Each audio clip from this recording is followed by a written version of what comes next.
Any specific questions or clarifications, anything they're not quite clear about that they'd like to ask on the basis of Andrew and Tom's presentation already? Can you just outline a bit about, I'm not clear what software can be used on this. So, we've got the Raspberry Pi running at the front, hopefully. Yes. So, basically, it runs the Linux operating system because that's free. And Linux is what we use on all the computers in computer science, and it's just an alternative to Windows. So, this is a web browser. It's got an error because we haven't got a network over here, but basically that's a web browser. You can see it familiar. You can just search Google. It just behaves like a normal web browser. You can get something called OpenOffice, or it's a word processor. You can just type things. So all the Office applications, you can do graphical stuff. One of the things that we're using is there's a programming language built in. So if you just write that's basically saying for 10 things, then tell it to print hello, everyone from Raspberry Pi, press enter, and it does it. So this is the sort of language that we'll be getting people to learn to program with, and they can then use that. We've got various libraries that allow that to talk to Twitter. So we've got an example where there's an audio, you can plug a speaker into it, and so it will actually read out tweets. It's a silly example, but it shows how easy it is for school children to just mash these things up and produce something in a very short time. And then there's also Scratch, which I'll just fire up for you.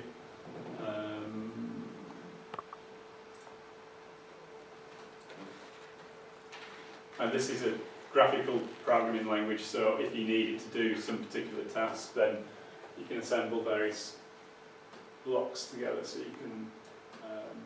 I don't know, has anybody done any programming before? So, let's just give you a sense of how this works. This has come out from MIT. I know what I can do. I can put that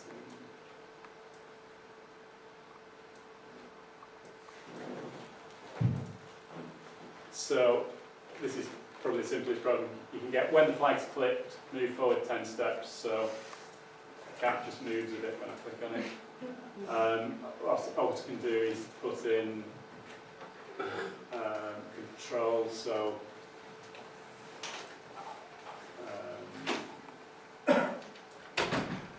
you've got this idea of, in programming, you've got logical control structures. So this is saying if, and then I can put in a sense.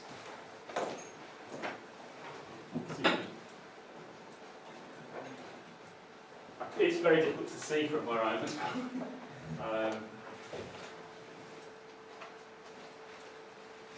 we can put operations in, if touching the mouse pointer, then move 10 steps. So if I run that now, if I put the mouse over the cat should move a bit. And so you can sort of get an idea of how you can just get the blocks together.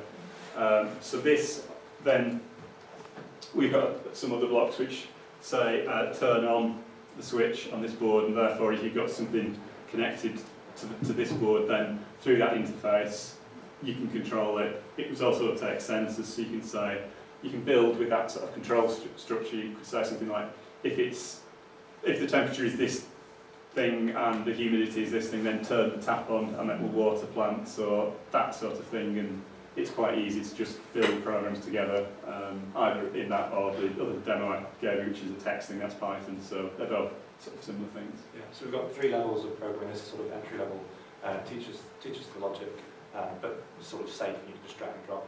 And then once they've got used to the logic, which is the same across many programming languages, so for loops and if statements, then they can move on to Python, which is still quite a friendly language, but have got the GUI taking up all the CPU. And then after that, they've got C, which is a very low level and efficient language, and sort of the market standard, really.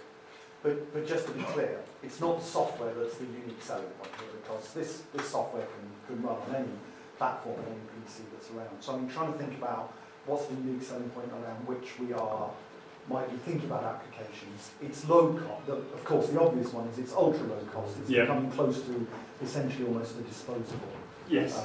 device. It's low power usage. Yes. So presumably there will be issues there around helping applications, IT applications that are off the electricity grid, as Yeah. much of rural developing countries are. And you were saying you think as well it's kind of relatively low maintenance in terms of by comparison to a standard PC. Yeah. And there might be issues around perhaps greater robustness and so on. So it cost, power, maintenance, robustness, it sounds like are the Yes. key new novelties about this that we would be thinking about. How do those then map onto the particular issues and problems that we have? Yes, I'd say there's one more thing as well, and that's the connectivity on it. So the fact you can easily connect it to a water sensor, or you can easily connect it to a controller, and so therefore it becomes an embedded control machine.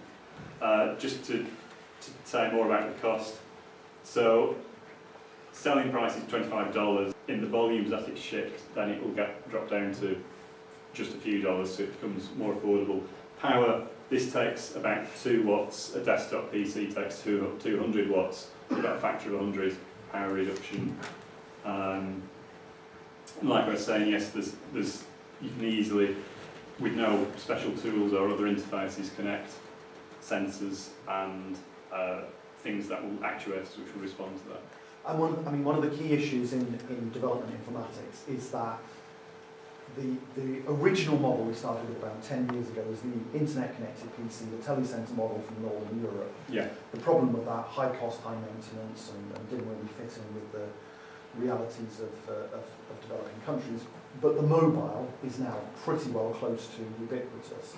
And that leads to a number of kind of application pathways that one's going down, and because the mobile is king, and to some extent, therefore, PCs have been sidelined. Yeah. Now, this is coming out probably cheaper than a mobile, or at about the same cost as a mobile, at It least. would probably get it cheaper than a mobile. Yeah, in which case, that's perhaps also what we might be thinking about in terms of paradigm changing for this in a developing country context, that it's maybe shifting you back again to the idea of a PC-based set of application pathways, rather than this notion that M development is the dominant Yeah. model in development. Yeah. So that's another thing that we can, if you like, building into what we're thinking about. Are there other questions and clarifications people would like to find out more about the device? Could I ask how much is a pie face? How much because that's an addition into it. The Pi Face, in terms of the developing market, would be approximately 1% of the rest of the unit. Okay. So it's almost disposable, not noticed. And can it be scaled in terms of production? So yeah, this is so in terms of this, we've got to get the official legal thing. We've got a large distributor interested. I think that's what we're allowed to say. But yeah, it's likely that this will go around the world as it is. So we can make them. That's how we get the cost down as well. Can you just ask for a point of clarification? When actually starting, it really is to a cheap solution for people to learn to good science. Is that the major motivation? So that was the original motivation for the Raspberry Pi. Yes, it was Cambridge University wanted to get more and better graduates in to their laboratory and wanted to, in some ways, hark back to the days with BBC Micro, if anybody remembers that, or the sort of things from the 80s where people would just spend time sort of hacking away and you'd see something whiz around the screen. So that was the original motivation, and then, like I say, it's suddenly taken off. They were expecting to shift 10,000 units, and by Christmas they're expecting to have shifted 1 million. And contrast and compare to the BBC Micro. I mean, will this make any significant change in I think it already has. applications, or how innovative we are on what we do in terms of information technology? I think it already has, in terms of, it's about people feeling empowered just to play and sort of learn through play. And So we've got evidence about that. Yeah? sorry, We've got some evidence so that if people play better, they actually make more innovative. There's a huge online products. community based on the Raspberry Pi, but also it's sort of changing the market or creating a new market for a semi-disposable computer device. So there's a number of other boards that are sort of popping up. Raspberry Pi is still the market leader, and I think because it's got such a big community, it's going to be the important one. But it's about changing the way people are using computers. So it's definitely doing that. I mean, I belong to a computer science professors group, and the excitement in bringing computer science back into schools, I can understand the motivation, but I just wonder that by bringing that in, are we going to be even better by produce much more innovative products? And I'm not sure this is sufficient, that's all I'm trying to make. so I mean, the way so just stepping back to the way Manchester got involved, we wanted to obviously get more computer science graduates as well. Yeah. We didn't see it that we'd convert people to be computer scientists. What we saw it was, it's about giving people an opportunity to try these things and then discover that they've got a natural way of thinking and that activities are there, and in some ways they might have gone to do chemistry, and then had they not had a chance to discover, actually I can program, I get this, they go into computer science. So obviously it only came out in February, and it was only actually available in any large numbers in June.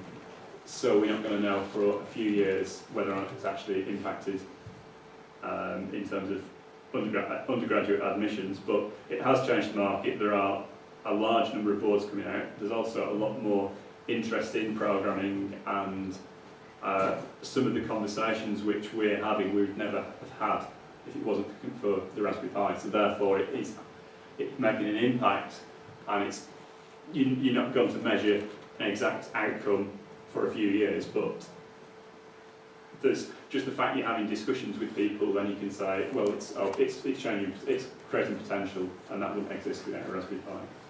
Yeah, a slight concern with the history all the way back to the BBC boycott. We haven't gone even further than we should have gone. I'm just saying it's a much more wider sense.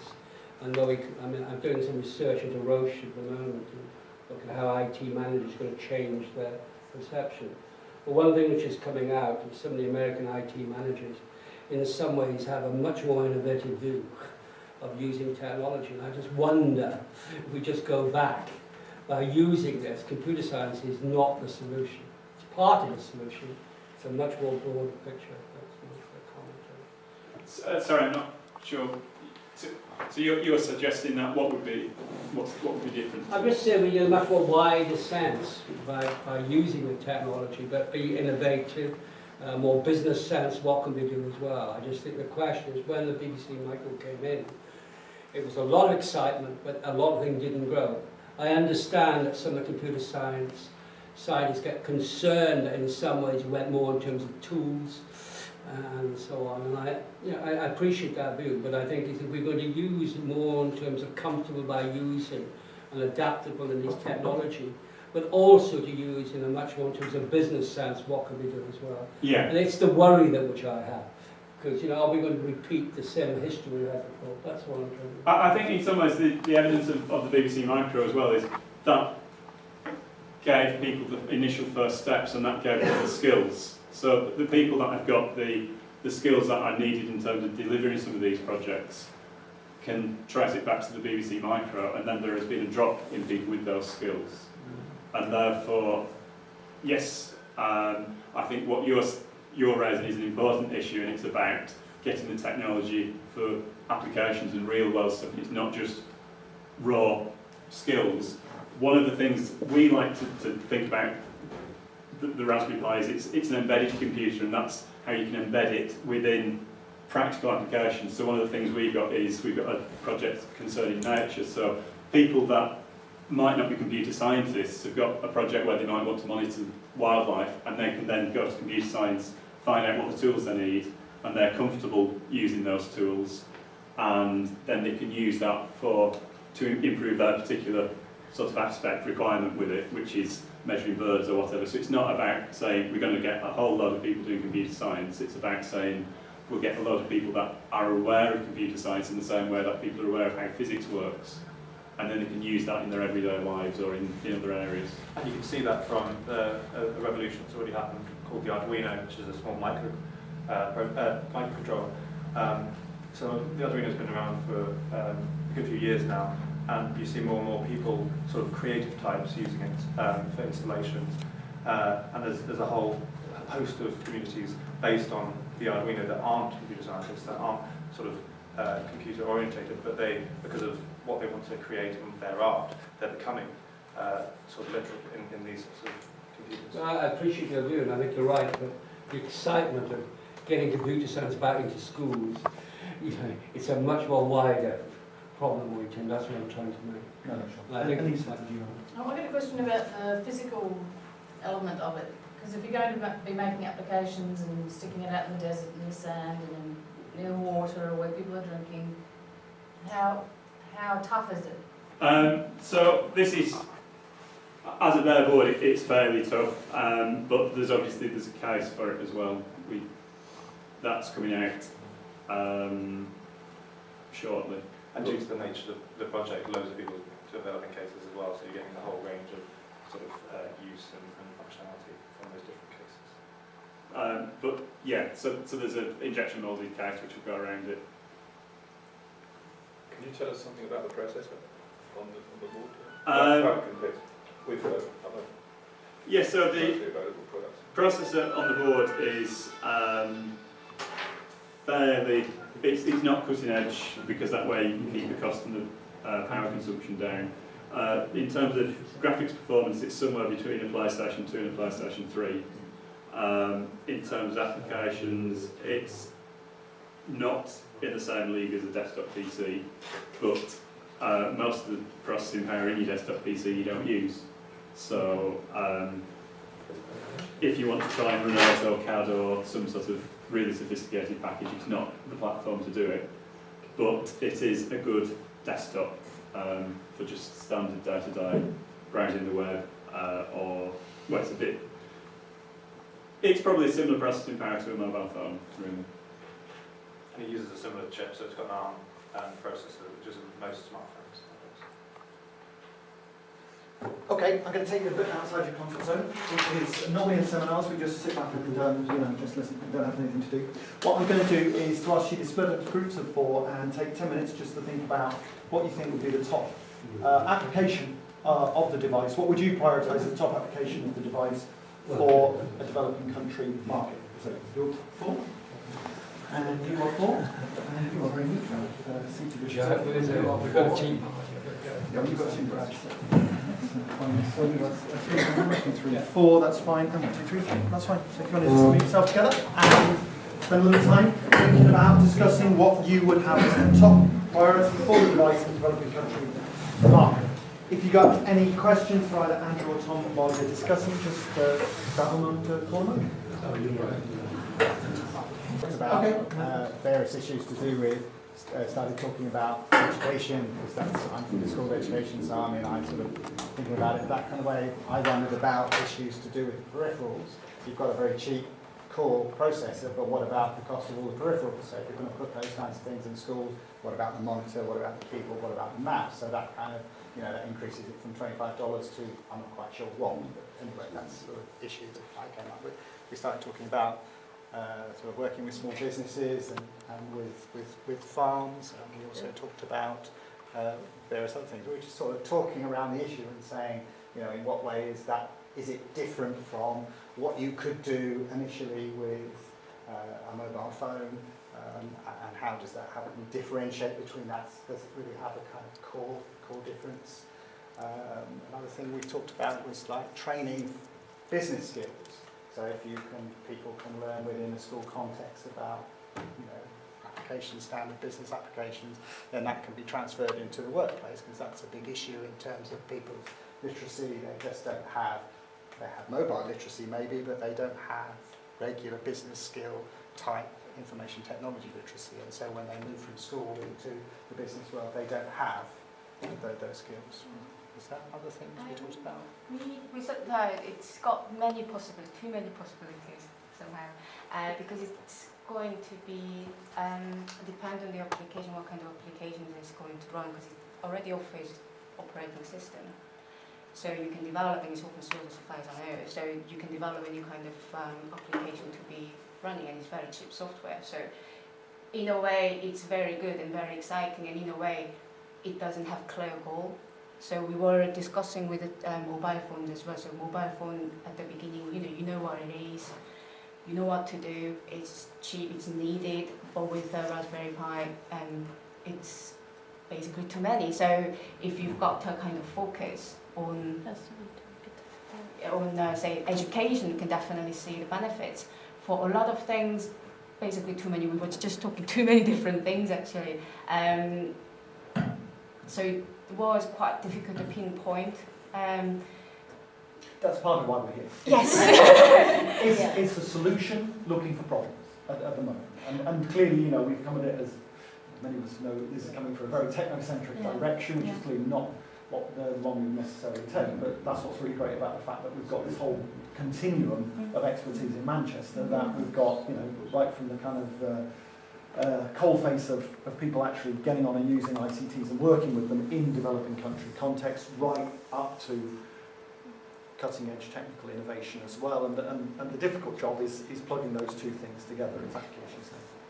But one of the things that we mentioned in that regard, and considering that youth has been such an important target group to test the application, would be developing or programming games that are didactic, that could teach older populations, for example, elders that have more difficulty in using the technologies, skills that are needed in the local context. We also mentioned that whatever the application that is given to the technology, it has to, of course, like in the case of other ICTs, target the needs of the local context. So if it's an agricultural context, it will be cool to design or to program games that would teach producers or farmers to manage their farm, or to manage cost registers and so on. So the gaming part was kind of an interesting aspect. Didn't Facebook already do that with farm, though? Can I just come back to the differentiation between a phone?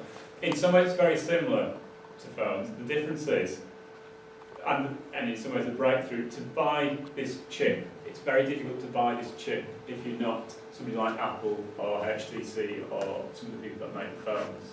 And so the fact that this board has come out and they managed to persuade one of the vendors to supply this chip that it can be used on this platform, I think has opened things up, because other than that, it was locked into the people which were building phones, and the people that were building phones are probably interested more in revenue than most of the things.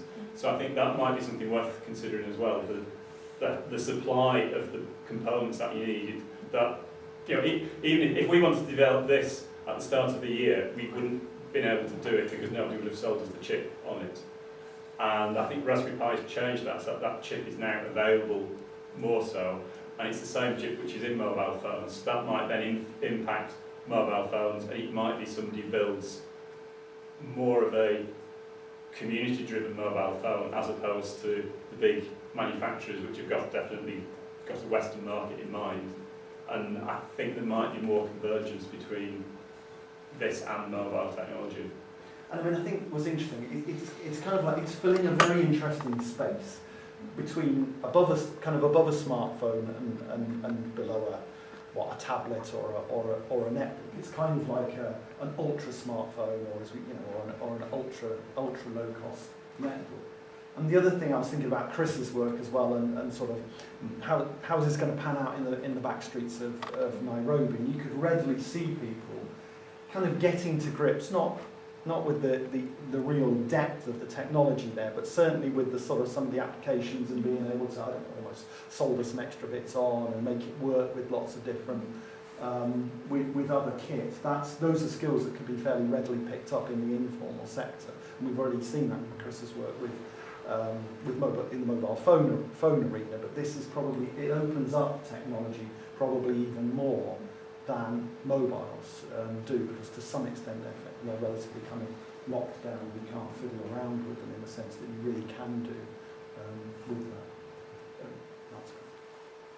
just quickly picking up on that, actually, one of the things we did talk about at the beginning was that same idea, but actually more formally, that the combination of low cost sort of connectivity to a range of devices and the customizability, if that's a word, of that kind of graphical programming interface means you could actually use this for kind of prototyping in a way that just isn't practical normally. So much earlier in a project to start to say to some of the people involved here, let's play around, let's get all sorts of different versions of something going and see what happens.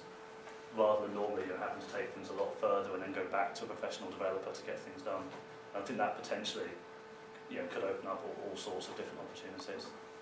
We also, I think just on that, I think that's really interesting because it's a bit like the 3D printer. I mean, not in terms of the technology, but the notion of how it changes your the models of innovation. And that's absolutely right, isn't it? That it allows you to just try out things in 3 or 4 different ways, try out things on not on a mass scale, but on a semi-scale at relatively low cost, and therefore it enables us in developing country environments to be a lot more innovative and iterative than we would I think otherwise do. particularly with that, I mean, that graphical interface has the power to control the whole device, doesn't it? Yeah. Yeah, so there's still a barrier, but the barrier to learning that, I think, is hugely lower than the barrier to proper programming. So you could see how people could really start to play with that with a fairly sort of low level of training. Yeah, there is another point I want to add is that for developmental projects, when information systems are there, it is very easy to use this system for cloud computing purpose and all that. So I'm not worrying about the software part of the system. My concern is the hardware part of the system, because if we combine this with the monitor, the cost is coming around with the tablets or with the mobile phones, which again comes with the preference of user. So what I'm thinking is that if we can add some features of projector in this, maybe we can lower down the cost, or we can give a very simple choice for a user. So that is what I think regarding the peripherals mentioned before, one of the things about peripherals is they take a longer time to get out of date. So although they take a long time to get out of date, when people update their computers, they typically update peripherals as well, especially the screen.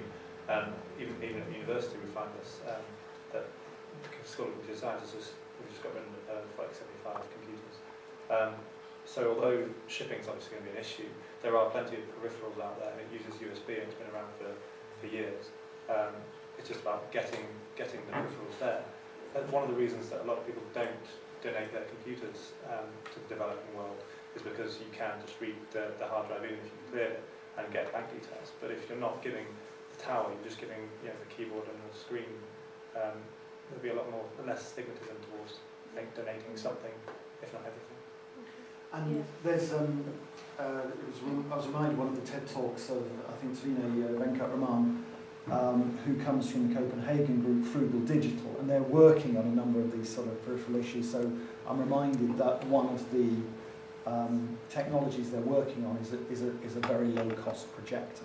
So one can see that it's not just in the core that we're seeing innovations, and PieFace is showing one extra step of innovation on top of that, and then you've probably got and can help trigger a series of other innovations around that as well, which will again help to reduce some of the costs. Because as Gary said, if you're spending overall kind of, I don't know, $400 on the total package, then the fact that the Raspberry Pi costs you $25 rather than $100 for the core processing isn't going to make a great deal of difference. So you are going to need to work on all of those surrounding issues and innovating around that. So I think just to add to that, I mean, keyboard and mouse, you'll get less than 50p for that. Screen, there's somebody working on a screen for this, and once that gets into volume, and that's a big thing which has brought the cost down for this and brings mobile phones down, that once you're in the volume of above 10,000 units, then you can probably get a screen out for about, and so you then suddenly got what? A total computer for 20 quid. That's, That cost then. Yeah. But that's fine then. Yes. I don't know what poor Nicholas Negroponte is going to think about that with one laptop per child saying, hey, a computer for less than $100, which I'm not sure they get money. This is a computer for less than $30. But I think part of it is its general purpose appeal and its volume, and also it's breaking the. So a mobile phone costs not a great deal to produce, but it's obviously commercial, somebody's got a commercial interest in it.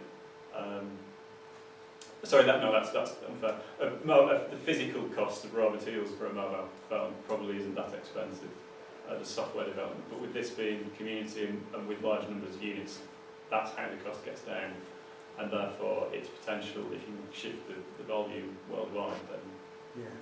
Can I just ask a point on that business model? I mean, how certain are you that it will stay based on low cost? I mean, and that there won't be commercial interest takes over, or I mean, is ownership of this resting with the universities involved, or is it owned by a separate company, or? So the Raspberry Pi is a charitable foundation which owns that. A lot of it has just been developed in either people's sheds or people's own time, and as such, the Raspberry Pi Foundation, they budgeted on 10,000 and they've sold nearly 1 million. So they're going to plough that into developing a screen and a camera, and then hopefully they're going to get a camera down to a few pounds as well. And there has been people trying to copy it commercially, and that's where there's other... But in some ways that's a good thing as well, because it's opened up a new market which wouldn't have existed before. And it depends what you're trying to do. yeah. If you're trying to make money, then that's a problem. If you're trying to drive very low cost technologies globally and make a difference, it doesn't matter if people are copying what you're doing. And I suspect that they're the latter. This isn't a money-making venture. Yeah. And never was. So imitation is a transform of flattery, and it's undoubtedly a good thing. I don't know if you, half a group of you were eviscerated by the loss of your own members. One issue was about, we talked about the BBC Micro beforehand, and you talked about 1 million units being shipped, but you didn't say who they've been shipped to, but my perception is that maybe the volume, the use of this, initially this will come from educational markets. Is that the case? I think it's actually come from tinkerers in the shed, to be honest, or the fact that you can put this on the back of you 42-inch plasma, and you've got you can get internet on your TV. It's £30 to get internet on your TV, really, if you've got a bit of a tech event. And I think that's probably why the initial interest has gone. So people that are interested in people that want to play. I think educational pick is up slightly less. We were at the Mega Fair at the weekend, and people were saying that they'd bought it for the children, and they'd saw it as, oh, we should buy a Raspberry Pi, give it to the children, and suddenly they'll become educated with it, which probably isn't going to work. So part of the work that we're doing is trying to get resources, and well, I've got examples of things that, and worksheets and support teachers, and also support out of classroom learning, so that people can get skills, and it can become more in the educational market, because other than that, I feel that education is going to look at it and say it's too complicated and it won't take off that way, which is what it was intended for. I think it's because it's so cheap, it'll be hopefully next Christmas will be a stocking filler. I know I'd love to receive my man as a kid, or even now. So yeah, hopefully just. But as you say, if it's just that in the stocking, it's going to, and what you need is something. You need the kind of kit around you, don't you, to say, right, this is what it's a bit like an upgraded version of the electronics kits that you might buy for your kids, and they can build a burglar alarm and a sensor and all those sorts of things, and that's what's needed, which is presumably what sheets and other things are doing. It's saying, okay, now you've got. It's the equivalent in the old days of receiving a chemistry set and just kind of, okay, you've got loads of stuff. What's it all about? You need the booklet to go with it to say, right, here's what makes it exciting. This is what. Absolutely. Doesn't that link to the way in which it's perceived then by the market, if you like, or by the potential users? Because if it's perceived as a toy or a sort of a learning tool, or something like a Mikado set for the modern age sort of thing, then it might not then be seen as sort of a serious piece of kit or device. That maybe NGOs will take on board, or maybe organisations will take on board to actually use, for sort of monitoring type activities and the type of activities. It probably needs to get over a kind of certain hump, doesn't it, or a certain amount of number of units shipped, or a certain amount of momentum, to just start finding its way into lots of all different places, Yeah. and then So I was suddenly- thinking of how the marketing of it can somehow be differentiated, you know, or if that's something or whether marketing is something which you should be thinking about. I think the way the marketing worked for this was, oops, it's just crashed the website. It suddenly went out there and it took off. Nobody knows why. Sort of viral. Yeah. And so I don't think they've worried too much about the marketing. It's just people are talking about it and people saying, oh, you could build this. And one person I was talking about, and it's going into a welding control plant. So it's already being just used in bits of industry. The group here, did you? Well, we didn't really have much to add. More than the other group has added. We debated a while about the importance of letting developing countries just have access to tinker and enhancing the education path, but then thinking about the digital divide, the needs of the community need to be thought, and you often can't anticipate what people need until they've got it in their hands and the need arises. So we're also a bit concerned about us sitting here and prescribing what the developing world may need. So, More that if you wanted to reinvest Raspberry Pi's profits, for want of a better word, you know, what might they do? But I agree that the model of innovation of let's build it all in a lab in Britain or in North America for those poor people in developing countries and it'll all be fine, of course, is not the best way of doing it. As you say, it's far better to just, you know, as with mobile phones and like the famous kind of the M-Pesa example in Kenya, which is you chuck a bunch of mobile phones at people, you think they're going to use it for X falls flat on its face, but oh gosh, look what they're doing Y, and that suddenly becomes a sort of a mass scalable business model. And that's what's great about this, that's where the opportunities here really exist, that you start getting universities, computer science departments in the Nairobis and the Kampalas and the whatever's Phnom Penhs of the world, and getting interested, and you know, that kind of cascades out from there, and then people start using it in lots and lots of unexpected and interesting ways. More of the same, really. But we also talked about how it's you can't necessarily just throw it at the communities and expect them to find a use. It still needs an intermediary kind of level to know what to use at. But we talked about potentially universities in developing countries where students can you know, get to grips with this and come up with applications for their own community, or even sort of local, like you said, really to drive innovation, but locally driven innovation, rather than us trying to think, oh, it'll be useful for farmers, you know, put it more out to those countries and let the local people decide what it would be useful for. I mean, it's interesting given roughly this time last week we were some of us were at the workshop on innovation for development, and the kind of conversations come full circle back to that, which is, well, here's a technology, it's a platform, but what are actually the models of innovation that are going to be the best ways by which we enable it to be used for the bottom of the pyramid or poor communities, as we want to describe. Can I just ask, following on from what Richard said about how you market it, are you contacting NGOs? Because NGOs, because I mean there are some like IT, you know, ICT kind of focused organisations who might be interested in you know, working with this technology. We had a bit of a chat with Nesta, didn't we, about digital maker, but I think it would be definitely something we'd be interested more in, and if you've got any advice or contacts. The obvious one in the UK would be Practical Action, the former Intermediate Technology Development Group, because they've got very robust innovation models that they know how to use to develop technologies effectively for communities in developing countries. They've also, from time to time, had IT programs that they're working on as well. So I would have thought and they don't just do a bunch of stuff in laboratories in rugby. They're very kind of decentralised organisations with local arms who are really supporting people in doing the actual innovation work in the field. So Practical Action, I would have thought, would be a very obvious first starting point, and our Centre for Development Informatics also has kind of contacts with a number of IT-related NGOs all around the world who I'm sure would be really interested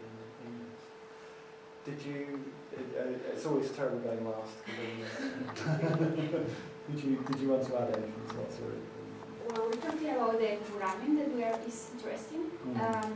The thing that we were asked, if we were talking about, is about it's easy to get to buy it because the one man said that he has been waiting for 6 months to have one, so maybe it would be something interesting to buy it and easy.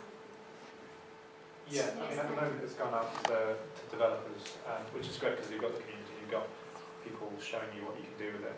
But yeah, the launch was a bit disappointing, in my opinion, because a lot of people got up at 5 o'clock in the morning on launch day, and the website crashed. But yeah, I mean, hopefully, once they've reached the million or the 2 million, then they'll have a bit more cash flow and then make it a lot easier to buy them. Because at the moment you have to sort of sign up. And you can now do yeah, so basically it launched in February, it's taken until now for them to deal with the backlog, and you can now, when you order one comes a day after, but they're building 4,000 a day to meet demand.